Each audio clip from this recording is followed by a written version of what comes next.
அதுக்கு பிறகு சாட்சி சபையில வந்து சொல்லுவான். என்ன சொல்லுவான்? நான் வியாதியா இருந்தேன், தனியா இருந்தேன், என்ன தேடுறதுக்கு ஒரு நாய் கூட வரல.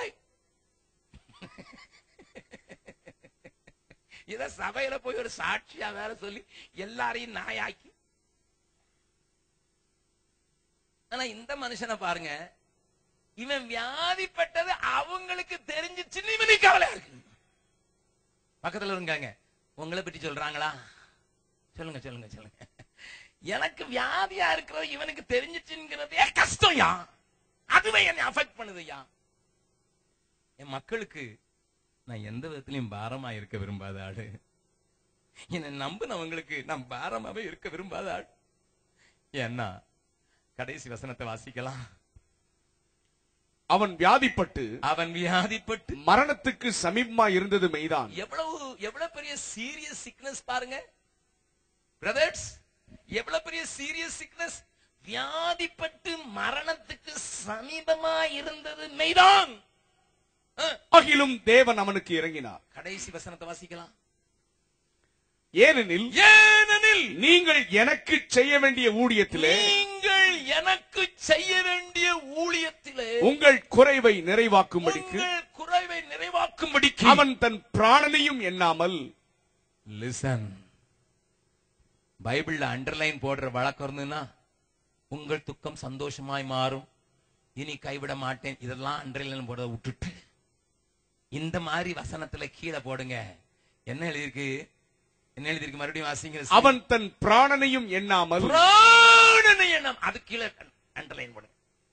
அந்த லைன் மாதிரி இந்த மாதிரி லைன் போட்டு படிச்சிட்டீங்கன்னா பைபிளே வித்தியாசமா தெரியும். கிறிஸ்தவ வாழ்க்கைய மாறிவிடும். வெறும் வாக்கு தத்தங்களையே அண்டர்லைன் பண்ணி பண்ணி நம்ம பைபிள் ஓட்ட விழுந்ததுதான் மிச்சம். தேவன் உன்னோடு கூட பேசுகிறா. என்ன இருக்கிறது? மரணத்துக்கு சமீபமா இருந்தது கிறிஸ்துவின் ஊழியத்தின் நிமித்தம். அதை கிரேக்க மொழியில எழுதியிருக்கிறது, he gambled his life. எப்படி குதிரை பந்தயம் ஆடுறவன் வச்சா வரும் இல்லன்னா போச்சுங்கிற லெவல்ல அவன் உயிரை வச்சான்னுட்டு பவுல் எழுதி இருக்கிறார். ஐயா, கரங்களை திட்டி ஆண்டவர் மயப்படுத்தலாம். Who was it? Ordinary, ordinary, ordinary man. தேவ ஜனமே, சந்தோஷத்துக்கு ஒரு சின்ன குழந்தை அழகா ஒண்ணு சொல்லிச்சு. என்ன சொல்லிச்சு தெரியுமா? Joy, J-O-Y, Jesus first, others next, yours last. Joy தான். ஹல்லேலூயா. இந்த ஆர்டரை நீ என்னைக்கு மாத்தினியோ அன்னைக்கு உனக்கு ஜாயே இருக்காது. இயேசு இயேசு, மற்றவர்கள் மற்றவர்கள். நான் கடைசி என்று நினைக்க ஒப்பு கொடுத்த பாத்திரங்களைத்தான் தேவன் சந்தோஷம் கொடுக்கிறவர்களாக மாற்றுகிறார். சந்தோஷத்தின் ரகசியத்தை கற்றுக்கொண்டவர்கள் அவர்கள், அதற்காக தங்களை ஒப்பு கொடுத்தவர்கள். நாளைய தினத்தில் இன்னும் கொஞ்சம் ஆழமாக அவங்களை எடுத்து போவதற்கு முன்னதாக ஒரு கேள்வி கேட்க விரும்புகிறேன். அவரை நேசிக்கிறேன் என்று சொல்லுவீர்கள், உமக்காகத்தான் ஐயா என்று சொல்வீர்கள், நல்லது. அதோடு நின்று விடாதீர்கள், அதோடு நின்று விடாதீர்கள். உமக்காகத்தான் என்று மாத்திரமல்ல, உமக்காக உம்மை நேசிக்கிறேன் என்று சொல்லுவது மாத்திரமல்ல, உம்முடைய இடத்திலே இந்த பூமியிலே கிறிஸ்துவை வெளிப்படுத்துகிற பாத்திரமாக மற்றவர்களுக்காக வாழ்ந்து காண்பித்து என்னை, என் வாழ்க்கையை அர்ப்பணிக்கிறேன் என்று சொல்லுகிற ஒரு கூட்டத்திடத்தில் தான் ஆண்டவர் தன் இதய பாரத்தை நாளைக்கு கலந்து கொள்ள போகிறார்.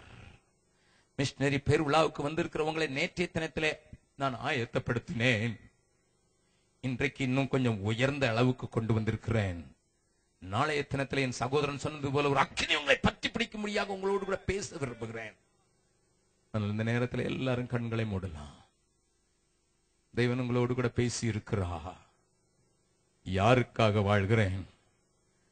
எல்லாரும் மற்ற எல்லாரும் கிறிஸ்துவுக்குரியவைகளை தேடாமல் தங்களுக்குரியவைகளையே தேடுகிறார்கள் என்கிற பட்டம் என் மேலும் சுமத்தப்பட்டு விடுமோ இல்லை.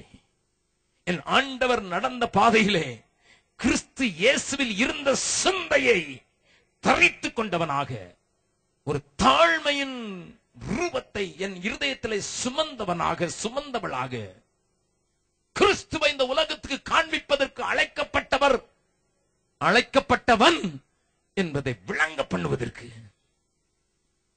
ஒவ்வொருவனும் தனக்கானவைகளை அல்ல பிறனுக்கானவைகளையும் நோக்குவானாக என்பதனுடைய ஆழத்தை புரிந்து கொண்டவனாக, எனக்காக வாழ்ந்ததெல்லாம் போதும், இனி நான் எனக்காக வாழ மாட்டேன் என்று சொல்லி அவருக்கு, அவருடைய திட்டத்திற்கு, அவருடைய காரியங்களுக்கு விட்டுக் கொடுப்போம் என்று சொல்வீர்களா? எல்லாருடைய கண்களும் மூடி இருக்க ஒரே ஒரு கேள்வி கேட்டு உங்களுக்காக ஜெபிக்க போகிறேன். இந்த நேரத்தில் இந்த மைதானத்தில் சிலரை ஆண்டவர் வித்தியாசமாக தொடப்போகிறார் என்று என் அறையிலே சொன்னதை கேட்டதினால உங்களுக்காக விசேஷமாக ஜெபிக்க போகிறேன்.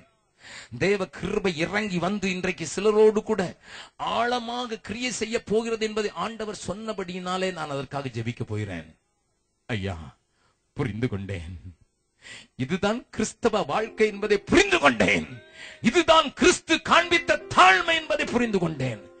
இதுதான் கிறிஸ்துவின் வாழ்க்கை என்றால் அதற்கு என்னையும் என் குடும்பத்தையும் தருகிறேன், வாழ்க்கையை தருகிறேன் என்று சொல்லுகிறவர்கள் உங்களுடைய கரத்தை தூக்கி காண்பித்தார்.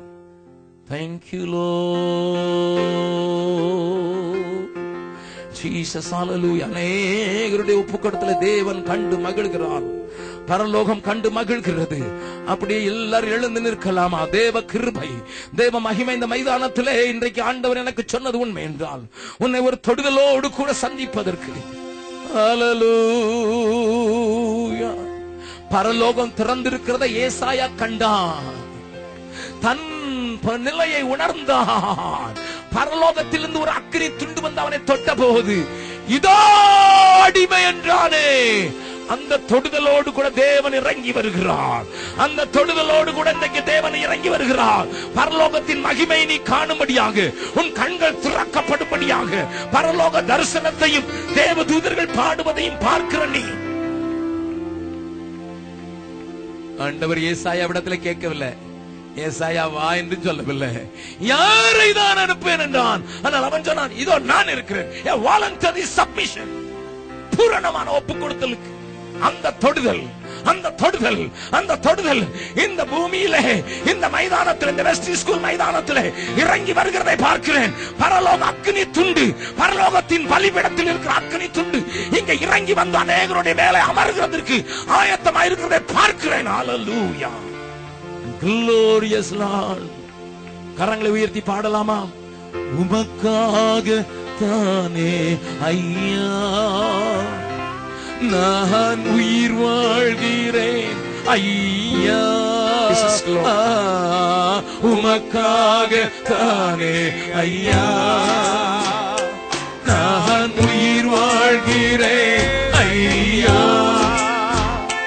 இந்த உடலும் உள்ளம் எல்லாம் அன்பர் உமக்காக தானே ஐயா, இந்த உடலும் உள்ளம் எல்லாம் அன்பர் உமக்காக தானே ஐயா. எத்தனை இடர்கள் வந்தாலும் எதுவும் என்னை அசைப்பதில்லை, எத்தனை இடர்கள் வந்தாலும் எதுவும் என்னை அசைப்பதில்லை, மகிழுடன் தொடர்ந்து ஓடுகிறேன், மகிழுடன் தொடர்ந்து ஓடுகிறேன், மன நிறைவோடு பணி செய்வேன், மன நிறைவோடு பணி செய்வேன், உமக்காகத்தானே ஐயா நான் உயிர் வாழ். எல்லாரும் சொல்லலாமா? ஆண்டவரே, உம்முடைய வல்லமை, உம்மை போல வாழுகிற வாழ்க்கை, உம்மை போல தாழ்த்துகிற தாழ்மை, உம்மை போல ஜீவிக்கிற ஜீவியம் என்னை நிரப்பட்டும், என்னை நிரப்பட்டும். ஆண்டவரே, என்னை நிரப்புவதாக